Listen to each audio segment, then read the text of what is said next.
I'm Scott Snyder, I'm Charles Soule.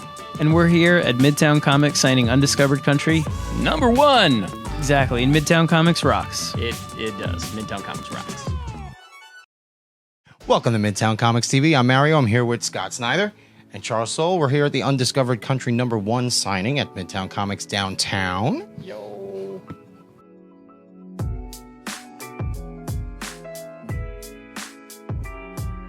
So this story was technically birthed in the Midtown Comics warehouse in our conference room while you were signing Batman Who Laughs, and you showed up and you guys kind of just mixed it up That was a and big afternoon. You were signing whatever, like 1,000 copies, 10,000 copies, 100,000 copies.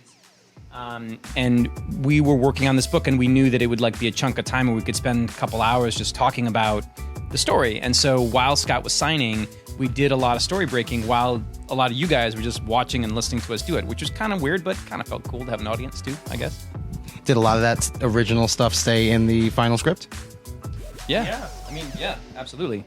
It did, and actually we are going to do that again. I think That's true. Yeah, in a couple of weeks we're going back to your warehouse to have a giant creative session while we sign more books. Yeah, that one will be about the movie though, more than the book, which will be fun. Ooh. So, yeah. Interesting. So creators out there, it's a breathing ground for brainstorming ideas. It's a magic place, the warehouse. NDAs though. Everyone is going to have to sign NDA. Does that go on top of the NDAs we've already signed just for being there? Yes, yes it does.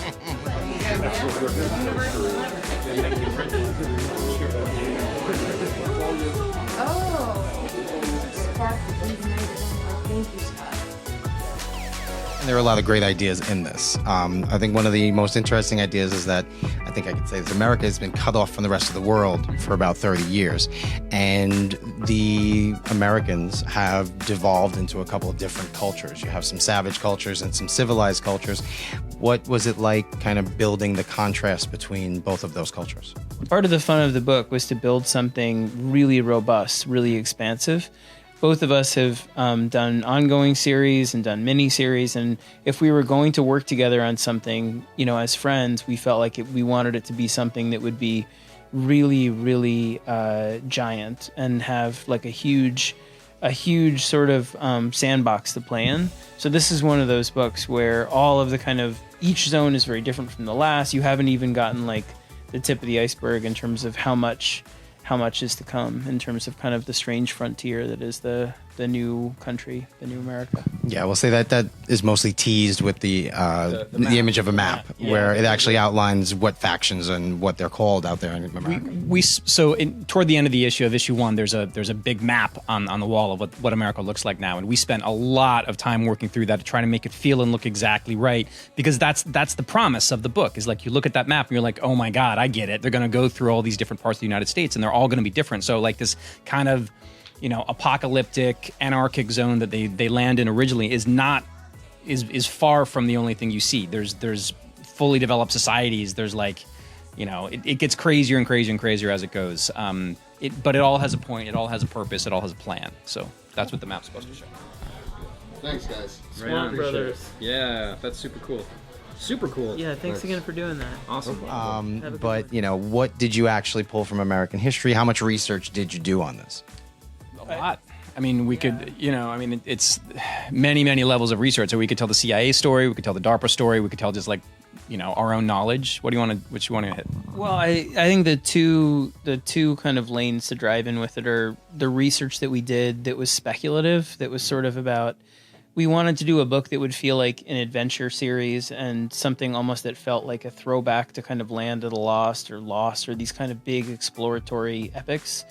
But we wanted to base it on science that felt at least somewhat plausible, and then kind of take it to its almost illogical extension in a fun way. So we did a lot of research with people that are a couple people, but one person in particular who we had both come in contact with in our times at DC and Marvel, who had worked for the CIA and had been part of a think tank, or had run a think tank that largely focused on ways that America might extricate itself from kind of the global community to protect itself economically and militarily, all this different stuff. So a lot of the kind of little things, or the things that we found out about and sort of looked into with him, wound up as crazier, bigger, larger sort of extensions of themselves in the book, like bacteria-resistant fish or things that could happen to the, NASA heat shield foil that's at Groom Lake and that stuff that the characters wear in the first zone. And so there's a lot of kind of real-world research that went into the zaniness and lunacy of it, because I think we both wanted it to be rooted in at least somewhat, if not realistic, then at least plausible kind of and grounding elements.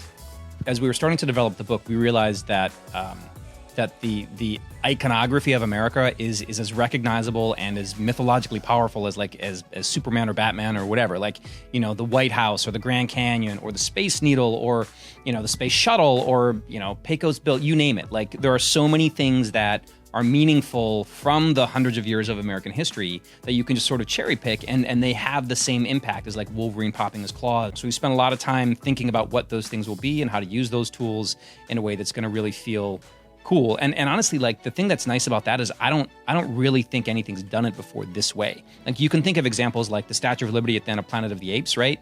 That work that way, but this is a whole book full of that stuff. Right, exactly. So it's really fun. We're having a lot of fun with that. Well, thank you very much, Mr. Scott Snyder and Mr. Charles Soule. Pick up Undiscovered Country #1 at all 3 Midtown Comics locations and online at midtowncomics.com. And look for signed copies of Undiscovered Country #1 online very shortly.